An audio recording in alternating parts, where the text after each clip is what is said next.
our profession in international economics, right? So just like, international trade, people are obsessed with gains from trade, from static gains from trade. So similarly in international macroeconomics, we really want to understand whether there are benefits from international risk sharing, right? And whether countries exploit these benefits. For policymakers, this is also a crucial question, right? So for example, when IMF decides whether to give another loan to Argentina or not, they better understand whether that improves global risk sharing or maybe deteriorates that.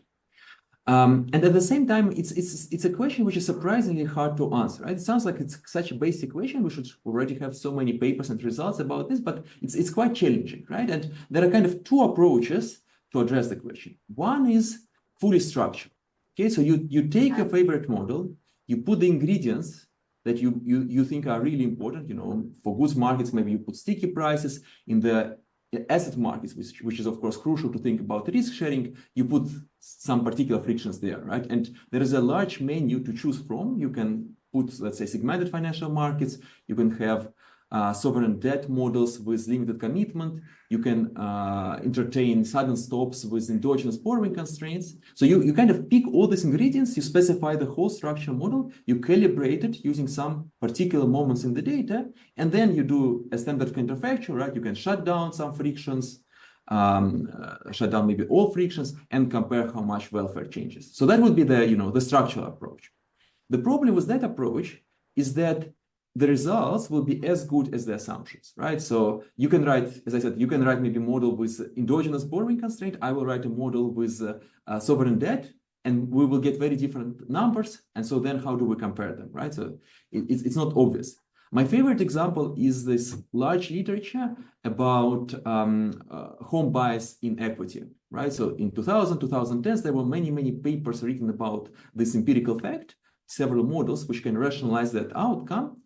But in some sense, this literature has almost died. And I think the reason is that people found that you can rationalize home bias in equity as an efficient outcome in a model with complete markets and no financial frictions. And you can also rationalize this fact in models with several financial frictions, right, where the risk sharing is bad. So in some sense, it's not super informative, and there is this ambiguity.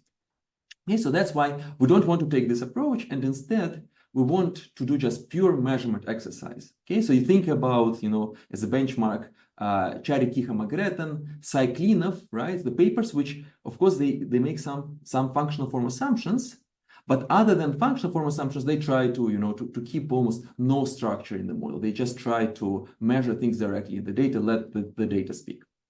Okay, so how do we do this? Let me now show you the main equation. Okay, so this is the efficient risk sharing condition. Okay, so let me go through this.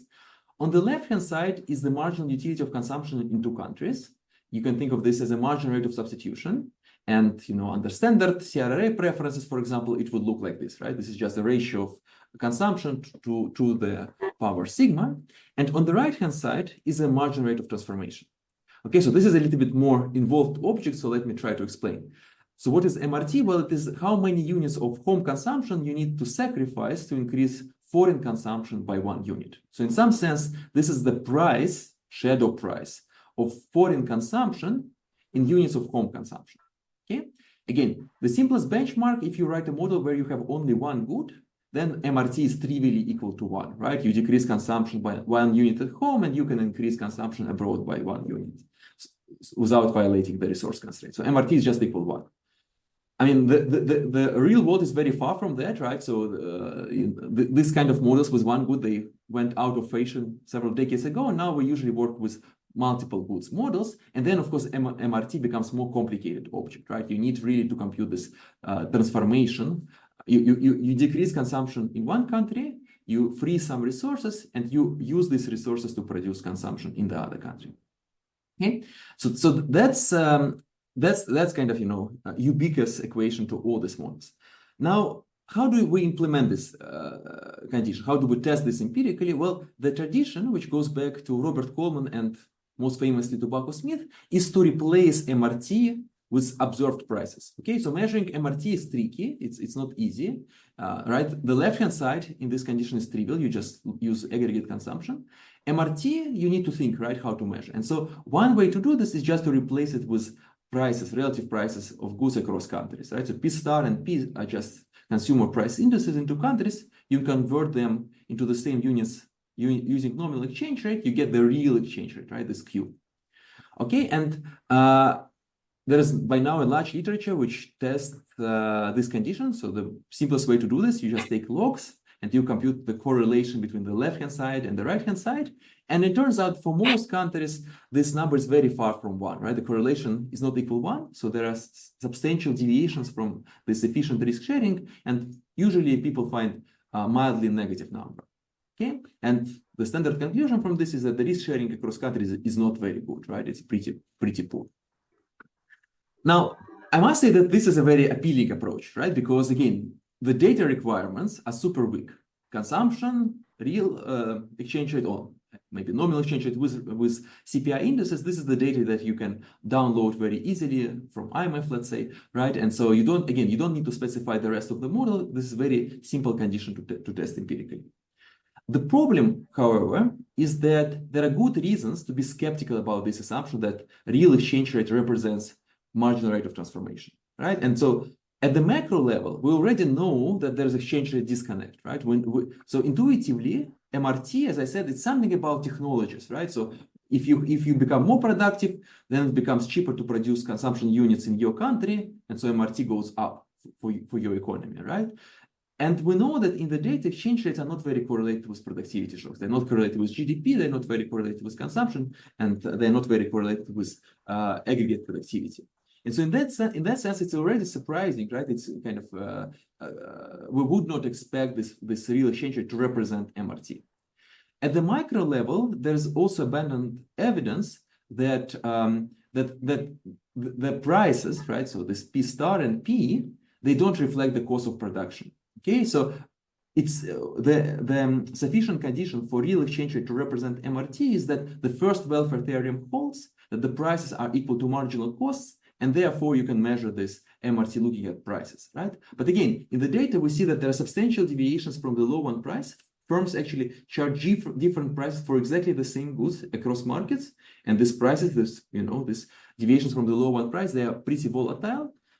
Because of pricing to market, because of sticky prices in local currency, in dollar currency pricing, etc. And so that's again, suggests that real exchange rate will deviate from MRT. Okay, so that's what motivates us to revisit this question. And so what we do in this paper is the following: we go back to the technological MRT. Okay, so instead we are not going to use any price data to measure the quality of international risk sharing. Instead, we will use quantities. Go back. In terms of spirit to Bacchus-Kiha-Kydland paper, where you only use quantities to back out the MRT, and then you can test the quality of the risk sharing. And it turns out that, again, this will be a very general approach in the sense that you don't need to specify the structure of goods markets or financial markets. You just need functional form assumptions and the resource constraints. And the data requirements are, again, not that bad, right? You need a little bit more than just prices and GDP and consumption. You will need GDP, you need imports and exports. But again, it's not like you need some micro data to evaluate the risk sharing. So that's the first thing that we do, and that's the first thing that I'm going to talk about, right? Just this new methodology. And I must say, I will mostly rely on the social planners problem to show you how we do this. So then I will go back to the mapping between this MRT or shadow prices and the actual prices that we can see in the data, right? The equilibrium prices, and try to explain why they are different. In a sense, how can we support the observed allocation, even though the shadow prices are not the same as prices that we see in the data? Okay, so that's an interesting question. And to do that, I will show you a decentralized version of the model, the centralized equilibrium. And I will kind of establish a mapping between Bacchus-Smith wedge and the risk sharing wedge that we focus on. And then finally, I will show you how we implement this in the data. And so we have something like 60 countries for the last 20 years. And on average, it turns out that this correlation, this Bacchus-Smith correlation, once you replace the real exchange rate with the shadow real exchange rate with this MRT, it turns out that the correlation is positive for almost all countries, and it's on average equal to 0.6, and there are several countries for which it is actually quite close to 1, right? So it's dramatically different from the standard Backus-Smith correlation, and in this sense, the risk sharing in the data is much better than you could think. Okay, so that's my plan. That's the summary. So if there are any questions, I'm happy to make a pause here. Okay, yeah. If not, yes, please. Just a quick point on the first slide, the slide before this. So, sure. I mean, I'm not really sure what you're saying in this bottom bullet point here. So, even with these alphabet soup of goods market frictions, you would still expect the Backus-Smith-Coleman relationship to hold. I mean, even with PTM, this holds with complete markets. Right.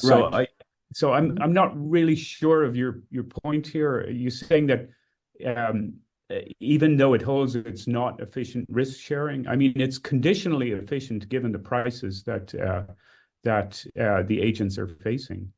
Right. So, okay, I hope it will be more clear later on. But what I want to say is that once you have these frictions in the goods markets, the optimal risk sharing becomes different. So so I understand what you are saying. You are saying that from kind of partial equilibrium perspective of households, this is the optimal risk sharing, right? But what I want to say is that given the frictions in the goods markets, the risk sharing from the planner's perspective will be different. So it's sure, yeah. And that's what we want to evaluate, right? We want to evaluate really how close we are to the social risk sharing efficiency rather than private efficiency. Okay, sure. But that's crucial. That's exactly crucial. And I mean, again, so how do we get this number 0.6 here? Effectively, it means that there are large deviations from the Backus-Smith condition, but these deviations, they are largely offset by frictions in the goods markets, right? Or another way to put it, think of financial shocks driving exchange rates, right? Exchange rates fluctuate a lot, but the pass-through from these exchange rate movements into actual prices that consumers face, right? Like in large body of your work, because of LCP, this pass-through is low, and as a result, the risk sharing will be better than the naive Backus-Smith correlation suggests. Okay, I hope again it will become more clear later. Okay, so let me skip the literature review in the interest of time and just show you the environment. Okay, so the primitives of the model are super simple, right? So think of two economies, home and foreign. Foreign will be the rest of the world. So the way we implement this procedure in the data, we will take each individual economy and aggregate all other countries into the rest of the world. So this is an Armington model. Each country has its own country-specific good. And these goods, they are split between two economies, right? So Y is the endowment of home good, and it is split between home and foreign economy. Y star is the endowment of foreign goods, and again, they're split between two economies. And the crucial thing here is that our whole analysis is about consumption efficiency, right? So we'll take this endowment as given, this output as given, and we will only look whether, given this output, whether the consumption is efficient or not, right? So we'll have nothing to say about production efficiency. And of course, it's very possible, it's very realistic to think that if you change, for example, the structure of asset markets, that will also affect production.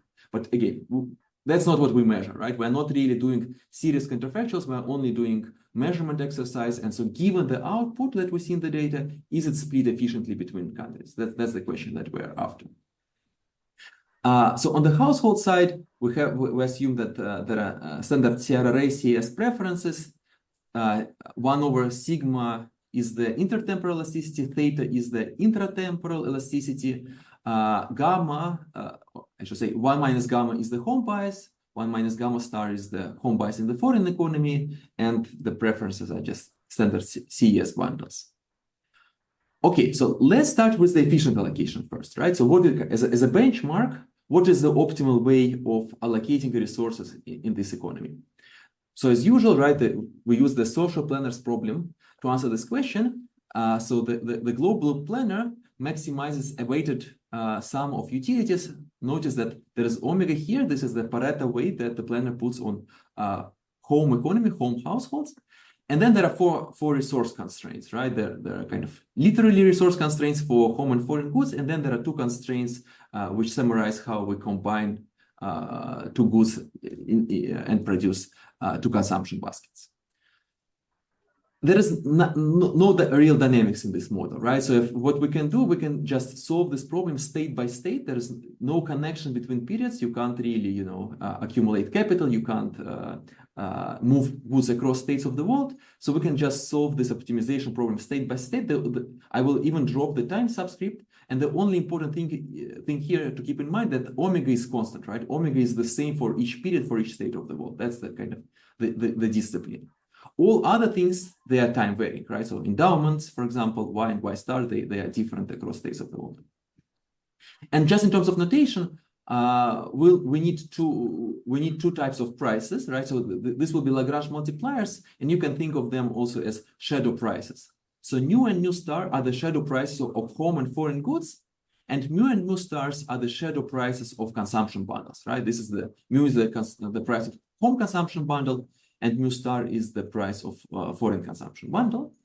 So you can, again, just looking at this problem, there are 6 endogenous variables to choose, and there are 4 constraints. So in the end, we need 2 optimality conditions, right? And again, you can do it in different ways, and I would not be surprised if some of you will find maybe more intuitive to do it in different ways. But for our purposes, we thought the most reasonable way to summarize these optimality conditions is as following, right? There will be one static efficiency condition and one dynamic efficiency condition, right? And dynamic is kind of the risk sharing condition. Okay, so the static condition looks like as follows. So effectively, it says that the marginal rate of substitution between home and foreign goods should be the same in 2 countries. Okay, given the function form assumptions that we made, it looks like this. Or put differently, it's as if households in 2 countries face the same relative price of home and foreign good, right? So this S tilde is the shadow terms of trade. It's the shadow relative price of home good and foreign good, and it's the same for 2 countries, for 2 households, right? So this state is kind of suggests that this is optimal demand for goods. So we actually have a few nice pictures to illustrate this optimality condition using Edward box. But because I want to show you some other pictures, let me not confuse you and skip this part and focus more on the dynamic efficiency condition, because this is really kind of the main, the central piece for our analysis, right? And it's the same condition that I showed you already in the very first slide. So on the left-hand side is the marginal rate of substitution, right? This is the marginal utilities of consumption in 2 countries. And on the right-hand side is the marginal rate of transformation, right? This Q tilde. And expectedly, right, this is effectively the definition of MRT. This is just the relative price of 2 consumption bundles, mu star and mu.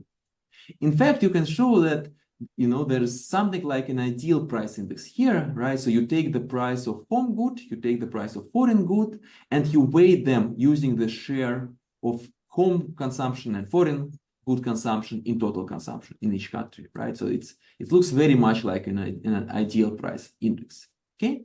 And so that's the condition that we're interested in.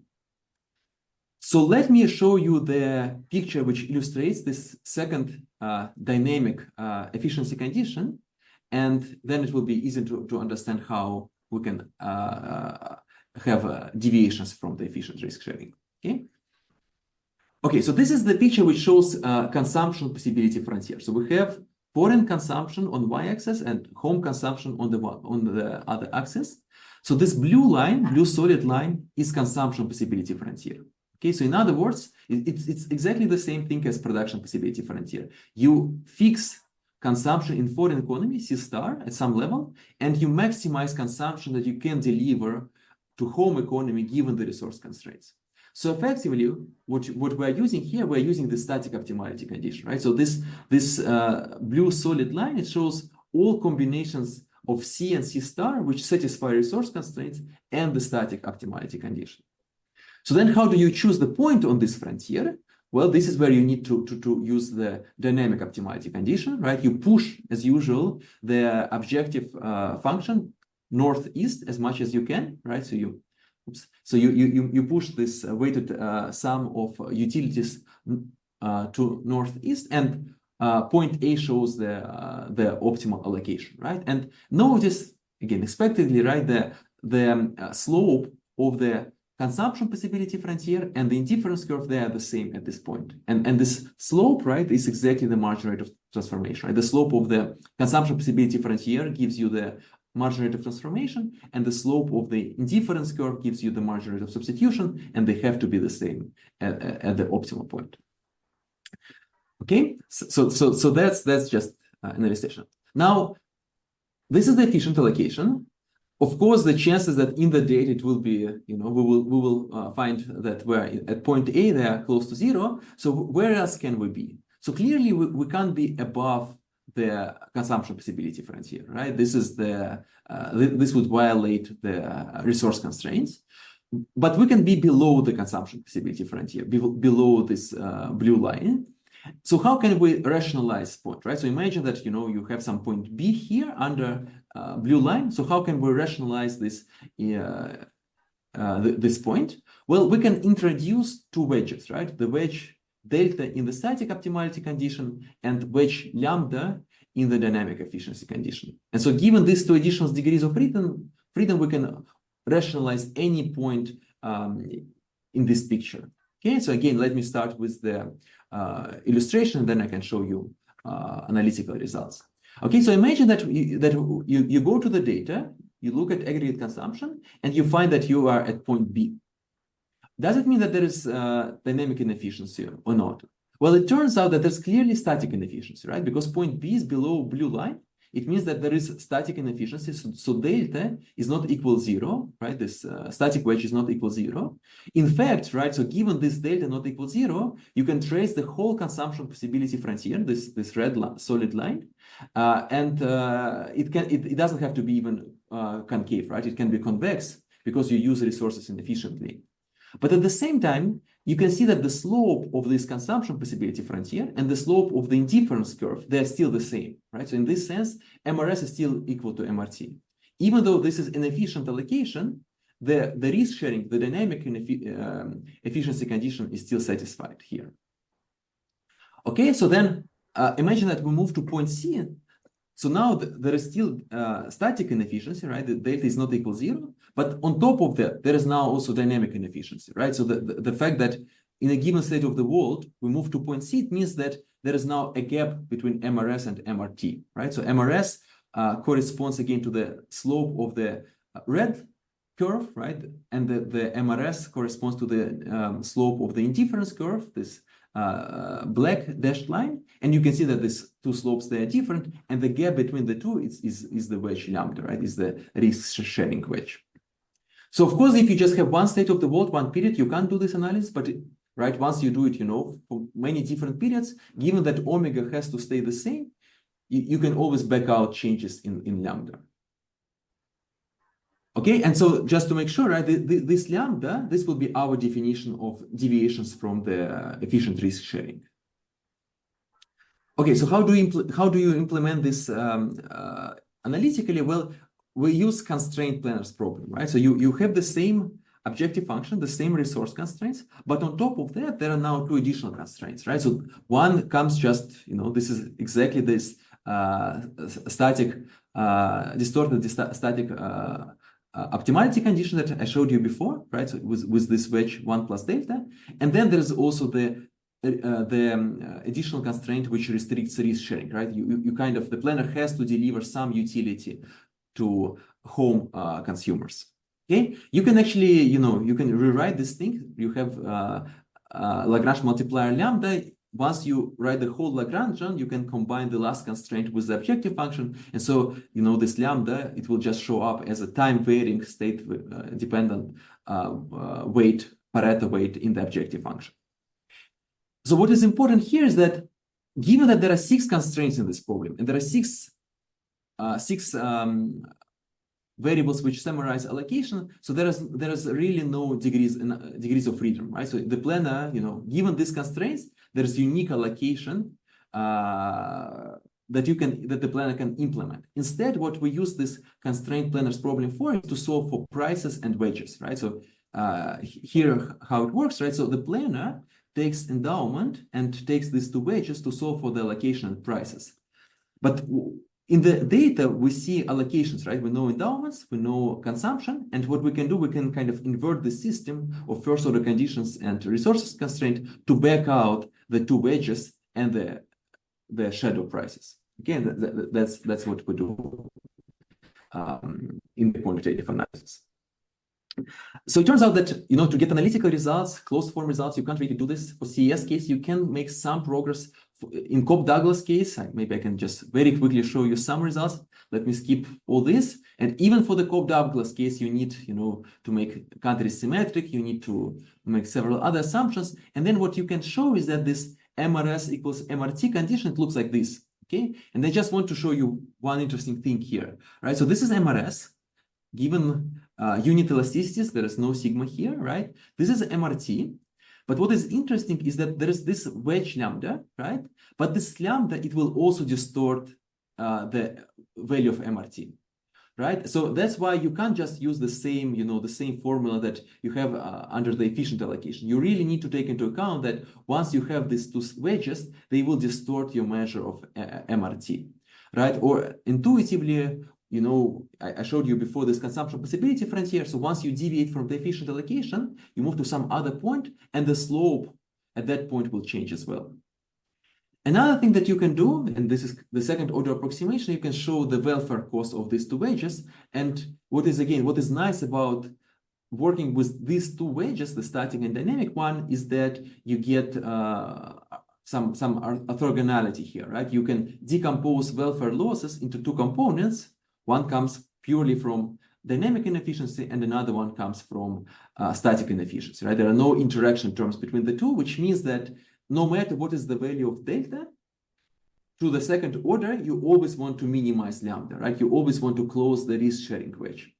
Okay, so that's generalizes to the CES case as well.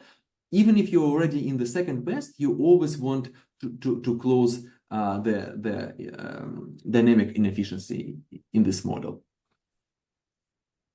Okay. Sorry, can you spell out a little bit the intuition here? Well, so this is that's a good question. Well, okay, so the intuition, I guess, is the following. So if you have small deviations from point A, which is the first best, right? You can always find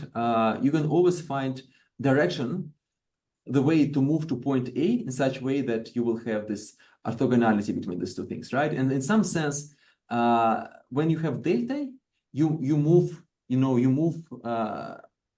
orthogonal way from the consumption possibility frontier, while this lambda wedge, it moves along the consumption possibility frontier, right? So in that sense, they're kind of orthogonal. I'm not sure this is enough intuition, but I think at least geometrically, this is how it works. Okay, yeah. So Dima, just another question. I mean, if you have a dynamic model, then you also have a need for capital flows.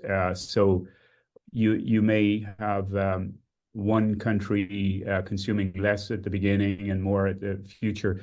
So there could be frictions in that. Does this framework doesn't seem to capture those dynamic frictions, does it? Or do you mean that countries have different discount factors, and that's sure? Why... Yeah, I see. Right. I think yeah. So everything that we're doing here is true for arbitrary discount factors, but they have to be the same in two countries, right? Because otherwise there will be a time-changing, state-dependent weight that you put in front of. So just to understand what you're doing, if you did have, say, a multi-period model, then you would have another maybe wedge to account for intertemporal wedges. Is that right? So let me go back here, right? So if you start with this problem, which is dynamic, right? Which is which has intertemporal preferences. but with different discount factors. Yeah. Then you have to put. I don't think it's not a wedge, right? But it's as if this omega is time varying, and it changes in time, and one would need to take it. Okay, so let me say this up front. This I should have said that before. So clearly, you can rationalize any observed allocation as an efficient one if you allow for demand shocks, right? So if you have preference shocks, intertemporal preference shocks, and also time varying shocks for home versus foreign goods here, then these shocks, they're completely isomorphic to this lambda and delta. And you can say that, you know, everything is efficient. It's just that people change their preferences in time or have different preferences for home and foreign goods in time. So that's the restriction, right? That's the key assumption that we make here, that we work with stable preferences. And, you know, there is no way I can prove this. This is really an assumption. On the other hand, saying that, you know, you see this massive, you know, capital outflow from Argentina and saying it's just because people don't want to consume goods in this period, that probably would be a big stretch, right? But that's an assumption. That's the key assumption in this whole exercise. If you think that, you know, if you want to introduce some maybe trend, I think that can be done easily. There's a question how you discipline this, but I think this can be done. Right. Okay, great. So then let me move on. Okay, so this is the kind of, right, this is the planner's problem. This is the wages that we can back out from the data. Now, before I show you numerical results, before I show you what we estimate in the data, let me go back to the decentralized equilibrium. So why do I want to do that? Well, because I want to show you the mapping between our risk-sharing wedge and the Backus-Smith wedge, right? So Miko already asked effectively that question at the very beginning, and let me be more clear here. Okay, so what is the difference between Backus-Smith wedge and lambda, or kind of isomorphically, right? What is the difference between the real exchange rate that we see in the data and this MRT that we try to back out in this exercise? And just, you know, again, to keep analytical expressions simple, let me focus on the Cole-Opsfeld case when elasticities are equal 1, and let's assume that the country is asymmetric. Again, this is, you can solve much more general case, but this is just for illustration. And I will show you two equilibrium conditions. So one for the asset markets and another one for the goods markets. Okay, and my kind of main message here will be that it's possible to have a situation where MRS is very close to MRT, the risk sharing wedge is close to 0, even though both MRS and MRT are very far away from the real exchange rate. Okay, so and in particular, the Backus-Smith wedge might be very different from 0.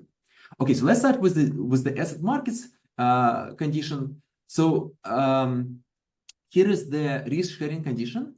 Right, so on the left-hand side, we have still the same MRS as before, right? This is just household marginal utilities.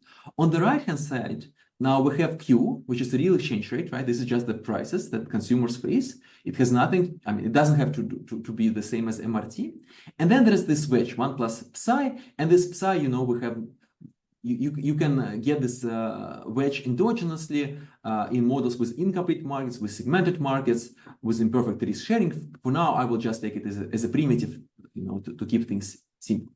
And so here you can already see, right? So why is it that the real exchange rate is not fully allocated for households, right? Households, of course, if they could exploit real exchange rate, if they could trade based on these prices, they would like to do that, right? They would like to equalize their marginal utilities with observed prices. The problem is that there are some missing markets. Markets are segmented, they are incomplete, and so they just can't do it state by state. They can maybe do it on average if there's, let's say, nominal bonds, but they can't do it state by state. And that creates this wedge 1 plus psi.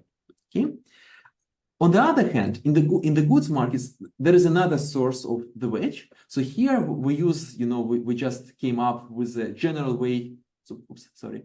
There's a general way of writing, of nesting pricing to market and all this nominal rigidities, PCP, LCP, DCP, right? So for those of you who haven't seen this literature, right? So PCP is producer currency pricing when exporters set prices in their own currency, LCP when they use the currency of the buyer in the destination market, and DCP when everyone in international trade is using dollars. Okay, so it's really about the currency in which prices are sticky. And so this is just a general way of writing, of kind of nesting all these special cases. But the key idea is that firms might set different prices for the same goods in different markets, right? And once you combine these equations, you can establish a mapping into two wedges that we have, right? So the mapping in static wedge is very simple. You have the relative price of home and foreign goods in home economy and the same relative price for home and foreign goods in another economy. And if they're not the same, then there is this wedge. Okay, so 1 plus delta is just a wedge in terms of relative prices. Now, the real exchange rate depends not only on these relative prices, right? Again, this is the prices that consumers face, but it also depends on the deviation from the low one price. This red term here, this is a deviation. You take one good, you measure the price of that good at home and abroad, and if this price is not the same, that will affect the real exchange rate, right? And so intuitively, what happens here is that, again, the prices are not allocated for firms either, because it's not that if they have the price of the same good a little bit higher abroad than at home, they will immediately, do arbitrage and sell all these goods abroad. No, we know, right, that it's optimal for firms to discriminate across markets, across consumers. And so if they can do that, if they can set prices differently, they would like to do that, and they will still sell positive amounts in both markets, right? So in that sense, again, the relative price is not fully allocative in terms of allocation. Okay, let me now go through these 3 cases to show you, to build intuition. So the benchmark case is when the low one price holds, and this is the case also when you have producer currency pricing. So this is when alpha is equal 0, and this is exactly this knife edge case when Backus-Smith wedge coincides with the risk sharing wedge. So in other words, you measure the Backus-Smith wedge, you measure the Backus-Smith correlation, and it is fully informative about the social costs of risk sharing. And intuitively, right, because firms set the same prices across markets, it means that the price will reflect marginal cost of production. So the first welfare theorem applies. The prices are informative about marginal rate of transformation, right? So Q is equal to Q tilde, and that's why you get the same social costs, social distortions as the private distortions. And there is no, by the way, there is no static wedge in this case. Okay, so that's the benchmark when this standard Backus-Smith-Coleman approach works perfectly well. Now, the problem is that, Mukhin and Charles, they had several papers on this, right? So we know that a closer approximation to the reality is LCP. So if you go to the store, to the retail store and buy some foreign good, usually the price that you face there will be in your local currency, right? Not in the producer currency.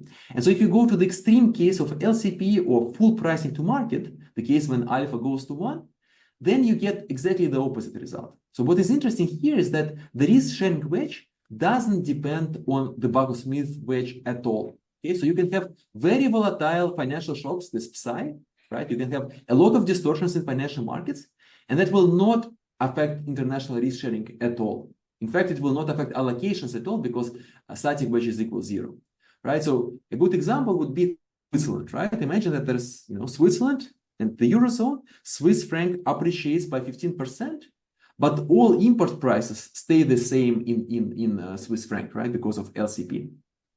Then for consumers, nothing really changed. They still face the same price, they get the same income. So they will make the same decisions, and there is nothing that changes in terms of real outcomes. Okay.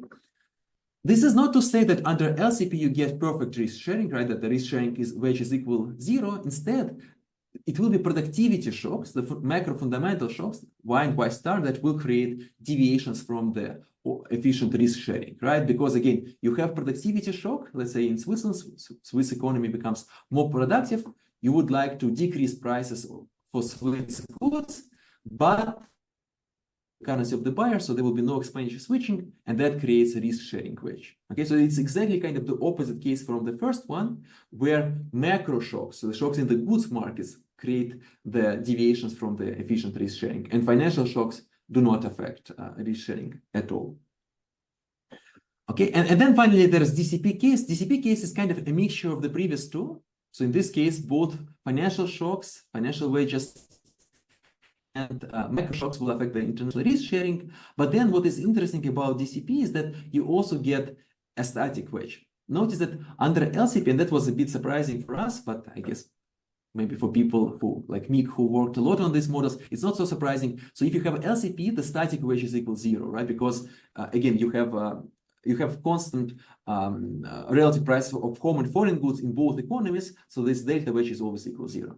With DCP, you actually have that both shocks, financial shocks and macro shocks, they will also create static wedges. Okay, so that's how DCP is different from the previous two cases. Okay, good. So any questions about this? Yeah, Dima. Please. So I recently learned from this paper by Kekon, and now there's a reduced form way of modeling this pricing to market, like from Alexandria's work.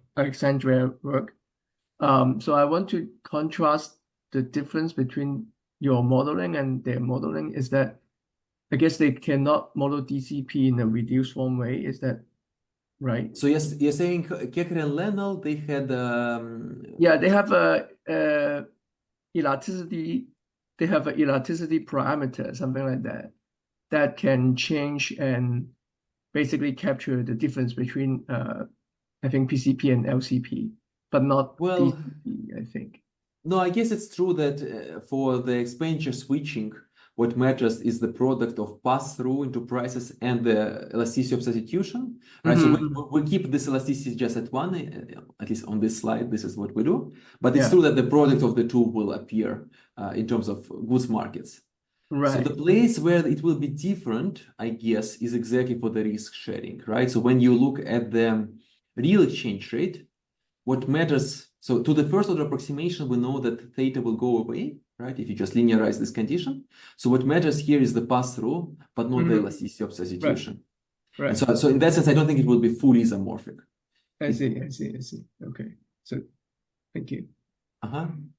Okay, so finally, let me show you the empirical results, right? And it's a good opportunity also to kind of put all these pieces together. So as I said before, it's actually pretty straightforward to implement this in the data, right? You just go to, let's say, World Bank data, WDI data set, you download real output, GDP consumption, import and export, real exchange rate, effectively, right? So again, to explain things in a simple setup, I didn't focus on that. Of course, once you start working with the data, you need to take care of investment and government spendings, right? So you need to kind of subtract this from GDP to clean output from these components. And there is, in the, I think I even have appendix slides which explain this in detail. Let me not focus on this. But in the end, we have about 60 countries. We use the last 20 years before COVID. And as I said, for each country, we aggregate all other economies into the rest of the world. So the elasticities we just take from the literature. Again, you can play with these parameter values. They don't really affect the results very much. So the kind of important thing is how you calibrate gamma and gamma star. This is not very easy. And again, I don't want to spend time now on this, but it turns out that this is quite tricky, right? At the high level, the idea is very clear. You just use exports and imports in the base year to calibrate gamma and gamma star. But because there's also two other parameters in the base year, omega and delta, that you don't directly observe, it's a little bit more involved. Anyway, and then what effectively we're doing, right, we see output and consumption in both economies. From this output and consumption, you can back out the whole allocation, right, how much of each good is consumed in each economy. And then using this information, you can apply the first order conditions from the constrained planners problem and back out shadow prices and wages. Okay, so here's kind of the main figure, the main results. So this is a histogram which shows the distribution of the Backus-Smith correlation across countries. Okay, so you take, as I said, you take each country against the rest of the world, you compute the Backus-Smith correlation over 20 years, you do it for each country separately, and then you plot the histogram of the resulting correlations. And as you can see, it's very much in line with the previous findings, right? So the average value is somewhere, is close to minus 0.2. And for most countries, these values are close to 0 and mildly negative. Now, what happens if we replace real exchange rate with our measure of MRT? Well, we get a histogram which looks like this, right? So for the vast majority of countries, the correlation is positive. And actually, there's a very large share of countries for which the correlation is close to 1. Okay, so that's, as I said before, this is the sense in which the risk sharing is better than the standard Backus-Smith correlation suggests.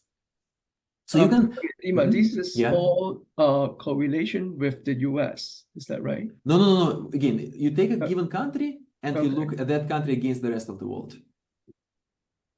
I see. Nothing special about the US here, right? So you take country, you take bilateral, real exchange rate against each other country, you aggregate that into index, and you also aggregate of consumption and GDP of other countries. So it would be like 180 times 179 pair of correlation, something like that. No. Oh, sorry, it's not bilateral. Well, it's again, we have 60 countries, and this is just 60 observations, because for each country, there's one observation, that country against the rest of the world combined. I see. Oh, I see. Yeah, we didn't do it. Okay, Yeah, so I think so. C star would be the rest of the world of aggregated. Yeah. Does it matter? I mean, do you see any heterogeneity across emerging or advanced economy? Yeah. No, so that's exactly on our to-do list. So it's interesting to see how that correlates, with government debt, with emerging economies versus developed. We haven't done that yet, but we should definitely do that. Yeah. There's one thing I don't fully understand the empirical implementation. So I feel like you basically you need to take a stand from the model. You need to calibrate the model.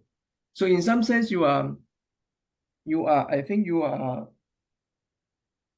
fixing a parameter such that you kind of match the average, and then you will let all the time varying deviation from the average as kind of like a wedge. Like I think like what you said is, I have a average home bias of consumption. And then if we deviate from this consumption allocation from your model, it would be implied by the wedge. Right. So that's one way to do it. The way we did it so far was to use base year. So we choose either the first year or the very last year in our sample as the base year. We use imports and exports only in that year to calibrate gamma and gamma star home bias. Okay. We keep it constant across periods, right? Yeah. Gamma and gamma star, and then we compute risk sharing and wedges for other periods. I see. It's true that in principle you can also take some average. And okay, so again, full disclosure, right? So it's a bit crazy to think that home bias hasn't changed at all for all these economies over 20 years. So what we are planning to do is to have some trends, right? Maybe using the first observation and the last one, and then computing. What you can't do, you can't really do it every single period, because again, then it looks like you have preference shock for goods every single period. And that you can't distinguish from static wedge, let's say, right? Right. Dina, I have a kind of a different question.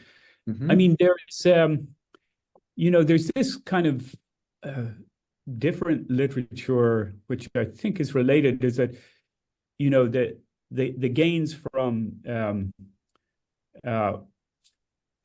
risk sharing, if you kind of just look at the data on GDP across industrial countries, there's very small gains from risk sharing, because GDP fluctuations tend to be kind of quite highly correlated. So is that related to what you're saying? I mean, basically, you're saying that you're measuring, this shadow MRT from GDP data, and you're saying that, well, consumption seems to kind of be fluctuating relatively relative to have a high correlation across countries as GDP does. So, there must be good risk sharing. So I'm not, is there some kind of equivalence or relationship between your analytical results and that literature on the small gains from risk sharing? So it's definitely related. I mean, you're exactly right. I mean, it's a little bit more involved than that, because it's not just GDP, relative GDP is fully informative about MRT. Actually, you need information about consumption as well, right? So if it were first best, then it's true that you only need GDP. But once you are not in the first best, then you need to know where exactly you are. And so you need the data on consumption as well. But it's true, the spirit is very close, right? And again, if we made an assumption that, this theta, this elasticity of substitution goes to infinity, so effectively there is only one good in the economy, then MRT is just equal 1, right? And then, it's trivial. what we try to do, we're trying to generalize, and then if it's equal 1, then it's true that you can just look at relative correlation of consumption in two countries versus relative correlation of GDP, right? Like BKK did in early 1990s. So what we're trying to do is a more sophisticated version of that with multiple goods, which are not perfect substitutes. But that's exactly the thing, right? And the spirit of the exercise to go back to quantities and let judge the risk sharing based on quantities rather than on prices, which might be not informative about marginal rate of transformation. Right. But yeah, so Charles also made a related comment, and so we want to go back to these moments about GDP versus consumption correlation, also net export correlation with GDP, these other moments that people use in the literature, and to see how they are related to our measures. So we haven't done that yet, but that's another thing to do. Okay, I think I'm already out of time, so let me just very briefly maybe show you a couple more things very quickly here. So, I mean, correlation is very nice because correlation is always between -1 and +1, so it's a very, nice metric, but of course it's not sufficient statistic for welfare, right? For welfare, you need to know the volatility of the risk-sharing wedge, but the results are very similar, right? So this is the scatter plot across countries, standard deviation of Backus-Smith wedge, standard deviation of risk-sharing wedge on the y-axis, and you see that for all countries, the later one is smaller, right? So it's not just the correlation, but the volatility is also lower.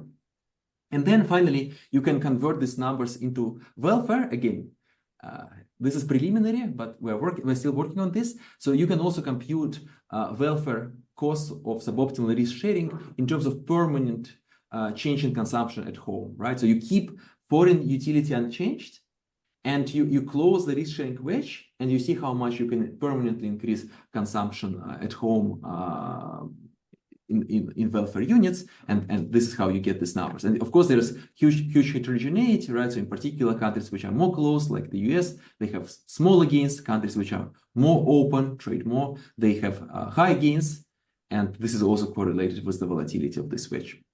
Again, hopefully next time I will be able to tell you more about this. So just to conclude, and then I'm happy to open the floor to discussion, right? So we try to revisit this classical question about international risk sharing. We show that the Backus-Smith might be quite misleading, right? It is informative about deviations from the privately efficient risk sharing, but it's not so informative about social risk sharing given imperfections in the goods markets. And we propose a very simple alternative, and it indicates that the risk sharing is better than one might think. Thank you very much, and I'm looking forward to comments. Okay, many thanks to Dima for giving us such a great presentation. We also thank Dima for giving us great support by sharing our seminar information to the LSE students. So like we have 3 discussions following. So like the process goes like this. So we will have each of the discussions give you discussion, and then you can respond to each of them. And after that, we will open to the questions from all the audiences. Since our first discussion will be Xitong, since she's in China, so you can feel free to leave after you finish the discussion, because I understand it's quite late in China now. So and then the second discussion will be Haonan, and then Steve is actually also one of our discussants. If you still have questions, feel free to ask after Haonan. Okay, so Xitong, can you try to see if you can share your slides? Yeah, I'll see if I can share my slides. So yeah, can you see my screen? Yes, go ahead, please. Right, it's a great pleasure to discuss this new paper by Dima. So I'm graduated from CE 1 year ago, so I always learn a lot from Dima's paper. I will have a really high-level discussion just to summarize this great paper, which is very rich in a very high-level and brief way. So this paper is to revisit whether the global output is Pareto efficiently distributed across countries over time. And previously, we have these famous, well-established Backus-Smith condition that depends on welfare theorem. But this paper develops a methodology that are robust to 2 types of frictions. One is the type of friction in exchange rate markets, and also robust to frictions in the markets for goods. And theoretically, this paper provides a nice general theoretical framework using both constrained social planner and decentralized equilibrium approach that takes into account which possible frictions in goods and financial markets. And the empirical advantage is that their framework, their methodology only require minimal data requirement, as Dima also said in the presentation, only time series for aggregate real quantities, and a few cross-sectional moments are needed. And the main findings that I summarized them extremely briefly and incompletely because there are a lot of really nice results in the paper. So after I read the paper, this is more of me reading and learning the paper and then go back to see what are the main message that is conveyed and left over in my mind. So I think the key, from my understanding, the key things from the theoretical point of view is that there are model-based prices and wedges. So the authors provide this nice theoretical framework where one of the key objects they want to solve for based on model is the planner's real exchange rate, this Q tilde T, which is also the shadow price of foreign consumption relative to home, come from the distorted marginal rate of transformation, taking the frictions as given. And this Q tilde T, the distorted MRT, allows for two types of wedges. The first one is a static wedge delta. This is a wedge between the marginal rates of substitution for different varieties across regions. And also there's a dynamic wedge, that's intertemporal wedge, that lambda T, which is a reflection of a violation of risk sharing. So these are the key objects, three key objects: Q tilde, delta, and lambda T. So the authors solve for the three objects first theoretically, and then implement it, take it to the data. And then the main empirical result is that the first one is that if we use the correlation between the consumption growth change with the real exchange rate, that is what we observe in the real world, then we have this classic Backward-Smith result that the correlation is negative. On average is about like -0.2. But if we replace this observed real exchange rate with what is implied by the model, the planner's real exchange rate Q tilde T, then this correlation turns to be positive with the average around 0.6. So the risk sharing across countries turns out to be much better than one could have thought if we use the right real exchange rate, which is the planner's real exchange rate, or the shadow price of foreign consumption relative to home. And some small comments. First, I think this is extremely insightful and inspiring work, and really takes the frictions in both goods and financial markets seriously, and also constructing this decentralized equilibrium where you have all these types of frictions mapping into the real world. And also the framework is elegant as always, and that can be taught even to undergraduate students. And this framework and the methodology can easily be taken to data because only aggregates and aggregate quantities are needed. And some small, some comments, or maybe just my curiosity. Those are the questions that I have in mind when I read the paper, and I try to ask myself to understand better. But I haven't found the answers, so now I just mention them and then ask Dima. So first is like a high-level question. It's on the interpretation of the result.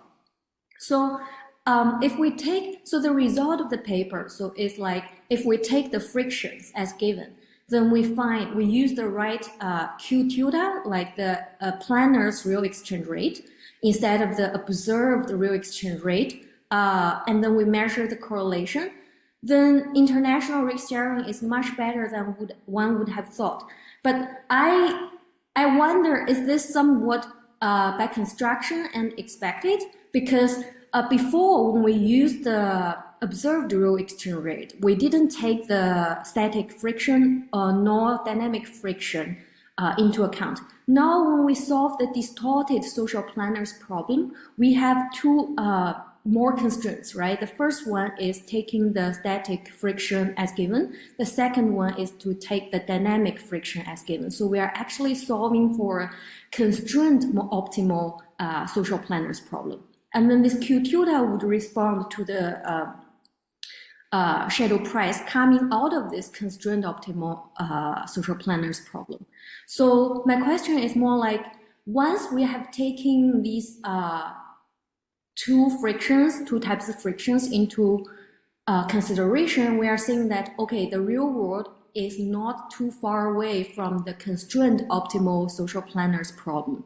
So I guess I have a little bit struggle of the right interpretation of what is it a surprising result that we find this correlation turns to be positive after we solve for the constrained optimal social planners problem? So that's the first question that I have in mind. And then a second question is more on the details of about the paper. So there are like a very rich model and discussion, a rich set of results in the paper on the decentralized equilibrium. And there has been propositions and results derived. And but those are all, I guess, based on this assumption throughout the paper that the preference and the elasticity across varieties are the same for the two countries. And there are like nice analytical results. And I guess my question is more about how the current set of results depend on the same preference and same elasticity theta across varieties. And I understand that the model is already very complicated, so we need some simplicity to get the nice theoretical result. But because the results in the paper on decentralized equilibrium, they are very specific and map the lambdas and deltas and the psi's in a very specific way. So I guess this is more of my question about how they depend on the assumption with the same preference and same elasticity theta.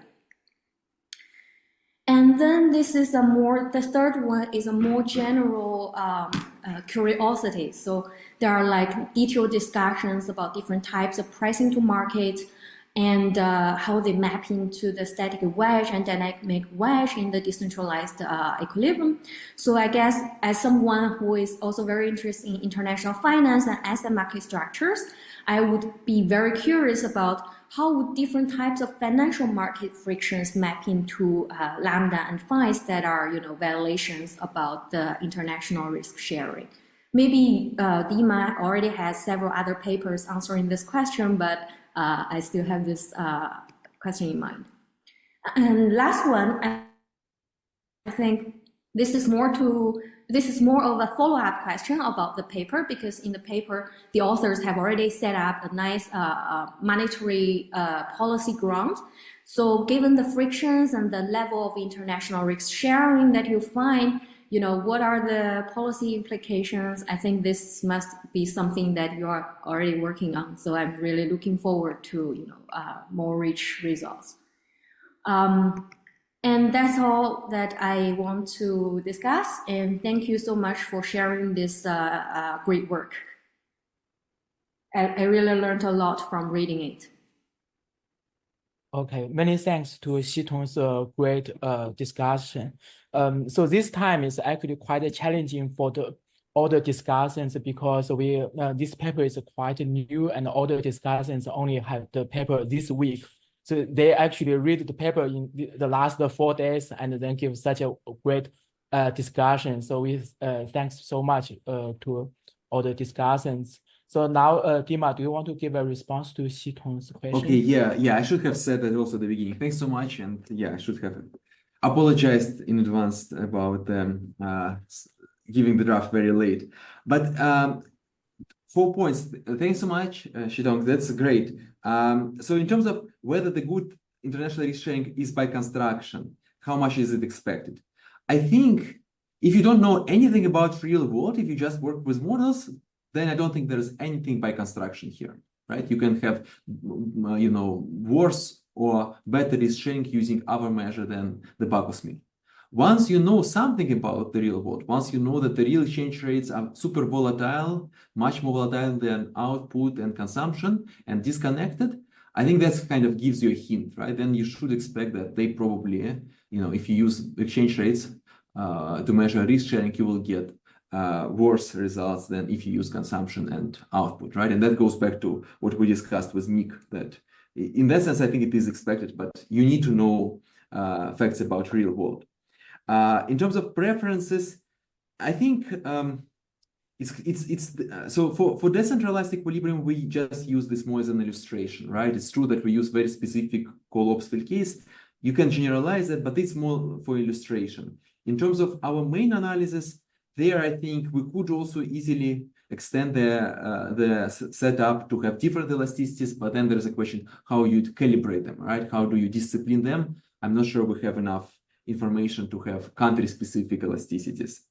So now, regarding mapping of financial frictions into psi shock, you're exactly right. So we have the one particular way of doing that in our previous work with Oleg, but effectively every model which has incomplete markets will have that mapping, right? And so we are actually working on a survey article right now with Oleg, and that's exactly what we want to trace, right? So, for example, Corsetti, Didolo, Liduch, they don't have any UIP shocks, but they have incomplete markets, and that will also result in this psi shock in the Bacchus-Smith condition. So, yeah. And then regarding policy implications, that's an interesting question.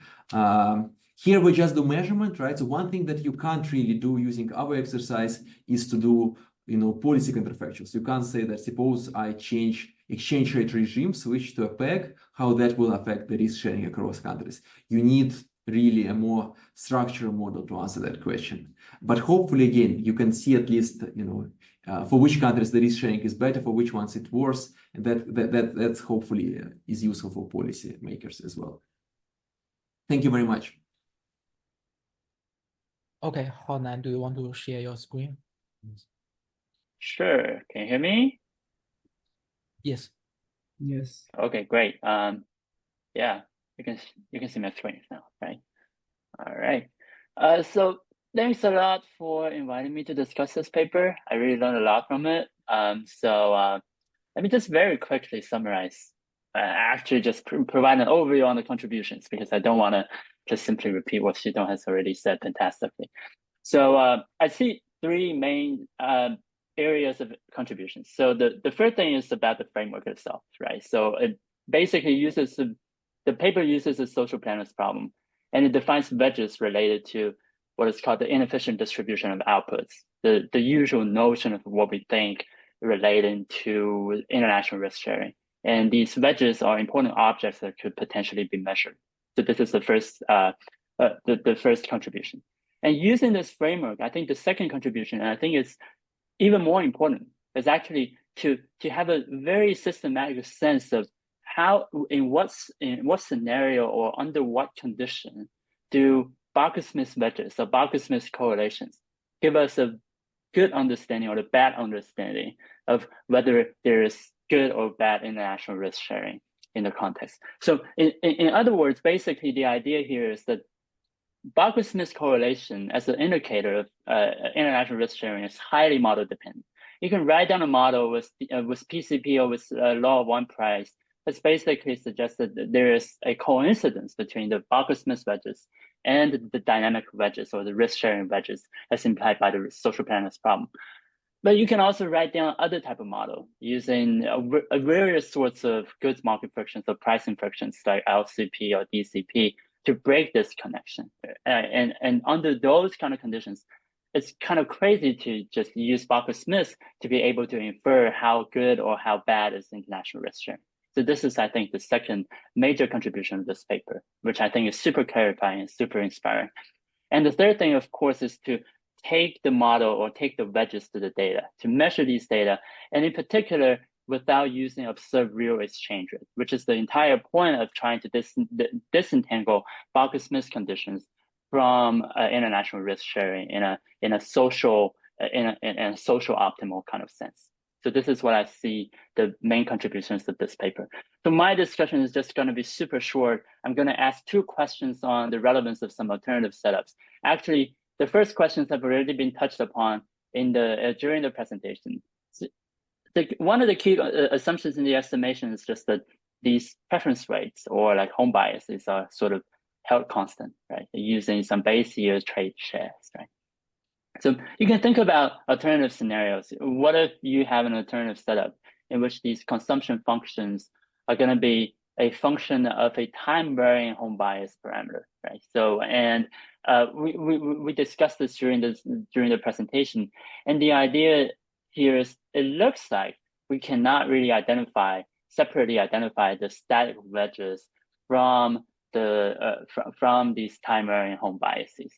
And I think this is not a real issue in some sense, because the thing we care about the most is actually the dynamic wedges and also the risk sharing wedges, which is conceptually distinct from the static wedges.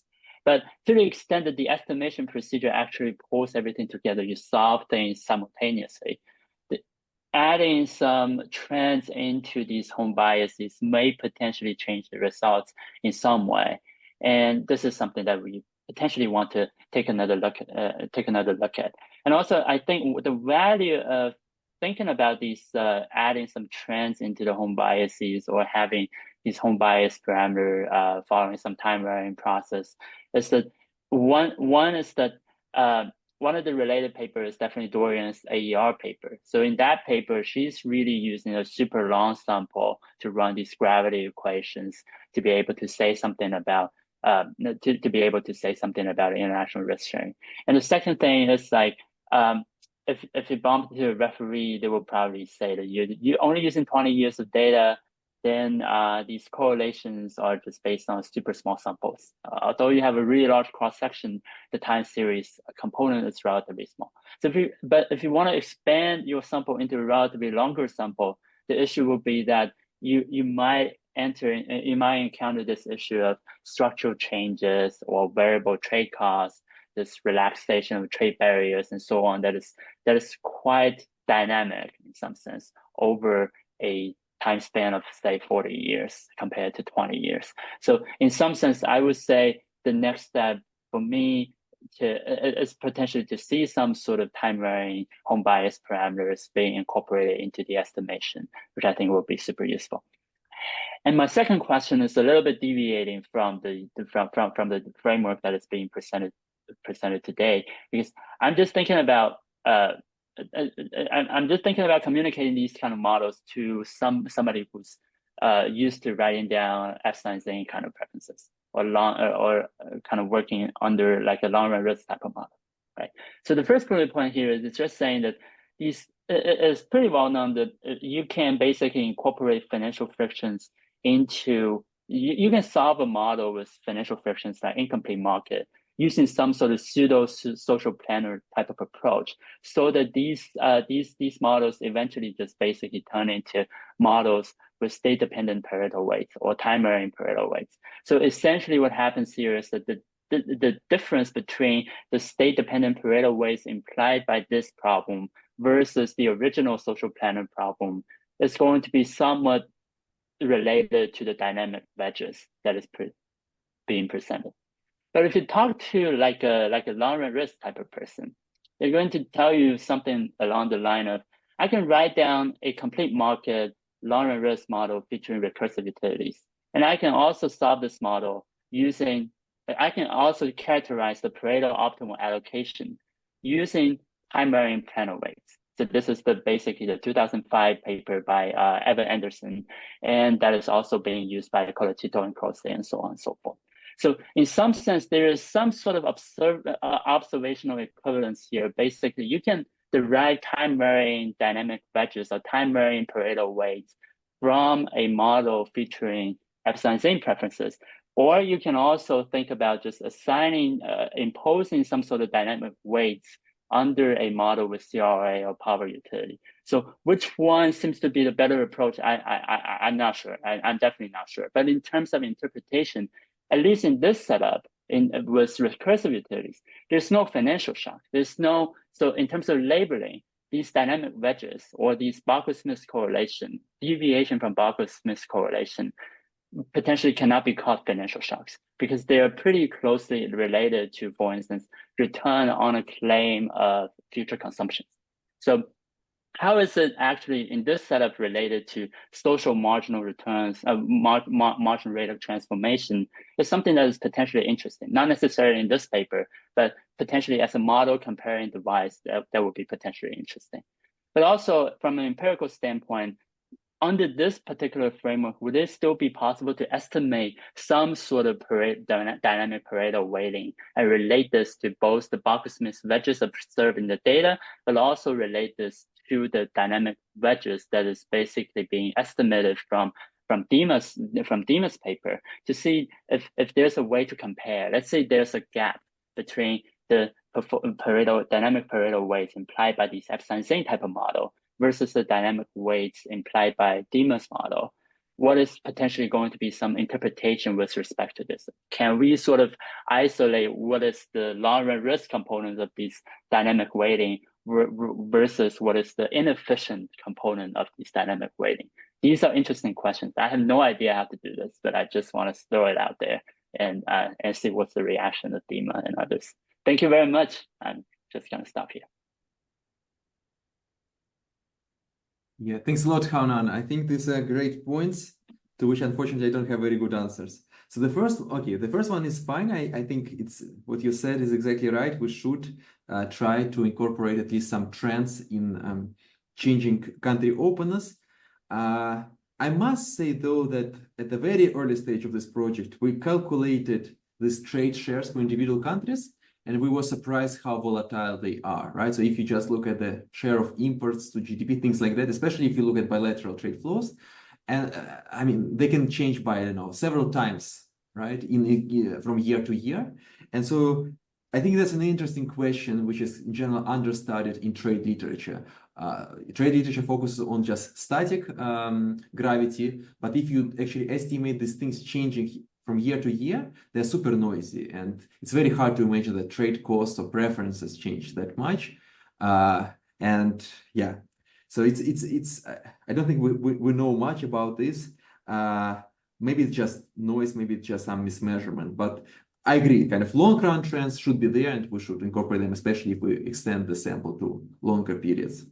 Regarding recursive preferences, yes, so I think that's one of the extensions that would be just interesting to check. Again, I never worked with recursive preferences myself, I must admit, so I don't really have good intuition how much that affects the, I mean, we know that it can create, as you said, the Barkhouse-Smith wedge, obviously, right? Because the marginal utilities are mismeasured in that case. How much it affects the mapping, I don't know. Of course, it becomes much harder to implement because then to compute marginal utility, you also need to take into account expectations. And then I guess you need to make assumptions about the process for output and all these wedges to compute, right, expected continuation value. So I think if you go that path, I think then you need much more assumptions. And of course, the reason we started with CRA preferences because it's kind of more or less ubiquitous in this whole literature, right? Except for a few papers like Kalachita Croce, which look at this. But definitely, just to understand these things for ourselves, I think it's clearly something that we should do. Thank you very much. Okay, Steve, do you have anything? I just have one question, and I think it's quite related to Hanan's point. Yeah, I think the paper and maybe actually some of your earlier papers, we can measure there's a wedge from the model, and the wedge can be either driven by financial friction or driven by preference. So I think the stand in particular, this paper is these are all driven by some inefficient friction. So what's your take on, how can we make additional progress on separating whether these are frictions or just preference shocks? Okay, maybe somebody will correct me, but I think it's kind of a bold statement, but I think it's true that there is kind of in the end there is no way to separate the two, right? It's again, if you think about kind of make an analogy with the previous literature, think about Charity Hemagretin, right? All these things that they call labor wedge, intertemporal wedge, this can all be just shocks, preference shocks, right? People just get lazy, and that's why we have a recession, something like that, right? Or people just suddenly want to consume today, and that's why the consumption increases relative to tomorrow. The same thing with Cyclinov, right? Maybe everything that we call this misallocation, maybe it's all because firms have different parameters, functional forms so in their production function, right? So if you at the very high level, you can always rationalize any allocation as efficient if you introduce enough of heterogeneity, enough of preference shocks. I'm afraid that even if you combine allocations with prices, again, you can have demand shifters, supply shifters, and you can again rationalize everything that you see in the data. I think on the other hand, as I said before, we can back out all these things and then check how much maybe what their volatility is. I just think it's a bit crazy to say that you have capital outflow from Argentina because suddenly just Argentinians become very patient and they just don't want to consume in that period. They just want to save, right? Something like that. Probably there are still some preference shocks. And yeah, unfortunately, I'm not sure it's actually possible to separate the two. It's a fundamental identification problem, right? If one are willing to make a little bit more structural assumptions, then may be able to get out something from a more structural model, right? Well, we make one particular structural assumption saying that just one shock doesn't exist. Yeah, no, you can allow for both. The question is, what is the moment in the data that can be used to calibrate them separately, right? And that's, I guess, challenging. Yeah, I'm not sure, but yeah, we should think more about this. Again, going back to Cyclinov, it seems like the approach that people use these days, they would estimate Cyclinov misallocation wedges, and then they would project them on, let's say, some reform, right? Like Bauma-Trey paper. And so they would say that, okay, this is very noisy measure, but if we regress it on something that we think is related to misallocation, like reform, financial liberalization, right, capital or trade liberalization, then we can extract at least some component which has structural interpretation. So maybe that's the way to go, right? You can estimate the wedge the way we do, and then you can project it on some, I don't know, either financial crisis measure or maybe some reform happening in a given country, and then you can maybe be more confident that it's not just a preference shock. But yeah, that's something to think more about. I see. Okay. Thank you. So many Thank thanks. you. All the discussion. Now we open the floor to the audiences. I think Professor Charles Engel has some comments on your paper. So let's start from Professor Engel. Thanks. So, hey, Dima. Hi, Charles. One thing I was thinking about is it's kind of funny to call it risk sharing, I guess, at this point, because, and I think your example with LCP, I'm not sure exactly all the assumptions you made there to get that, but there you were saying that the wedge didn't depend on the financial markets at all.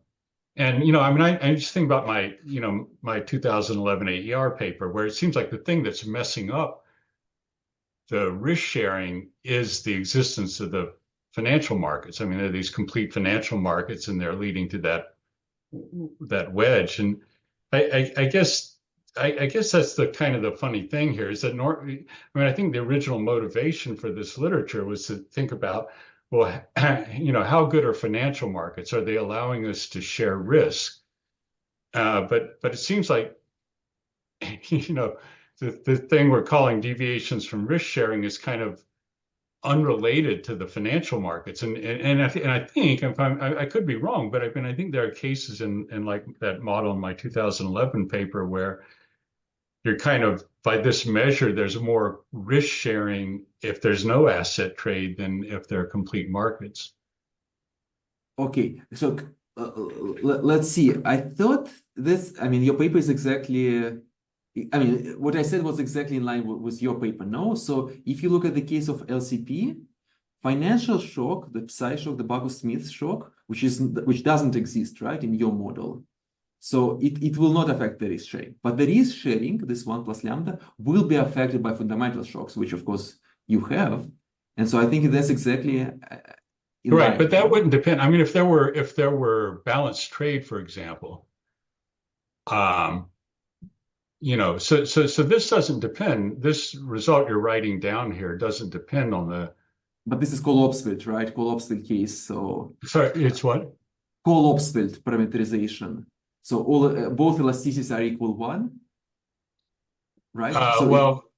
Right. So you've got So that's not the same as my paper because I didn't have the log utility. But what I'm saying is, I think in my paper, that by the definition of risk sharing here, you could jimmy up cases where there's more risk sharing when there are no financial markets than when there are the complete financial markets. It's really the complete financial markets that are screwing things up because of the LCP. Is it possible that with no traded asset you get better risk sharing in this case? I guess that's true, right? I guess that's possible. Yeah. Yeah, and that's all. Yeah, so it's kind of No, but again, it's interesting. It's just interesting. It's not really telling us about how well financial markets. The main thing I'm thinking about is in that AER paper, it really is the financial markets that are screwing things up. So, it's just not the case when there are these other, problems that better financial markets are leading to better risk sharing. And that's kind of the No, exactly. When we sorry, discussed Charles, that can I just make a comment there? Isn't it also, it related to the monetary policy and the movement of the exchange rate? So that causes, the Q, not the actual Q, not the tilde Q in Dima's model to fluctuate, and that changes risk sharing. But that would happen even with bond trade as well. So it's the movement of the exchange rate screws up the risk sharing, right? So actually we thought about connecting our results with your 2003 paper, right? So is it fair to say that in 2003 paper, intuitively, right? One way to understand the intuition is that you don't want exchange rate to move under LCP because you can't generate exponential switching anyway, but these movements will, as you said, screw the risk sharing, right? The real exchange rate through the Bago-Smith condition. Is this correct? Right, yeah. Okay. No, exactly. Yeah. But Charles, you started with the point that it's a bit strange measure of risk sharing. It's not a strange measure of risk sharing. It's just strange to call it risk sharing because it's sort of like, well, if we agree not to share risk at all, we have more risk sharing. If we just like no capital markets at all, we're just living on our own little islands, then we might end up having more risk sharing. But it's better from social perspective, right? For private agents, they would like to have more assets to share the risk, but they don't internalize the imperfections in the goods markets. Yeah. Can I use this opportunity? I'm apologize for maybe keeping it too long, but since Mukhin and Charles are here, so can I ask you one question? We are thinking about extension or maybe even baseline model replacing home and foreign goods with tradables and non-tradables. So what do you think about that? Do you think it's just non-starter? what is a more natural benchmark for you? Is it always home and foreign good, and then like the setup that I showed today, or you think, because with tradable and non-tradable goods, what is interesting that there is no static wedge at all, right? The state is always equal 0, and there's only one wedge, only international risk sharing. Oh, I don't know. I don't know what exactly you mean, but I think you probably need both. You need a terms of trade plus non-trade goods. So and then you want to have both home and foreign goods rather than just one tradable good. Well, I mean, I don't think that non-tradable goods is exactly the same as a lot of home bias or vice versa. I mean, I agree with Mick. They're kind of different things, and maybe you want both. I'm not really sure. Okay. Okay, and any other questions from the audience? Okay, so yeah, we already it already take like 90 minutes. So may I ask a question more broadly? So not quite related to your paper. So I just take the advantage as the host to ask this question. So you are the star in the one of the stars in the international macro. Can you like share with us some of your experience, like what get you interested in the topic, and what is the relationship among some of your papers? Because like your exchange rate in general equilibrium, the JPE paper, the Musa puzzle paper, the optimal exchange rate policy paper, and then like what do you think that will be a good topic for future research? Okay, that's a good question, but I mean, I'm not sure I'm at the stage of the my own development where I can give good advice to people, but I can just share my experience. So in terms of our JPE paper with Oleg, that came naturally after I took Oleg's class, and I guess Oleg was already thinking a lot about these issues for many years. So his course was all about exchange rate puzzles, and so in some sense, some of our discoveries, they happened randomly, but at the same time, we probably both were thinking about these issues. And so once we wanted to write a paper about something else, more about currency of invoicing, but we needed exchange rate there, and we wanted it to be more realistic. And so we put this financial shock, but once we put it there, and once we wrote, a simple model, we immediately noticed that we can solve these puzzles.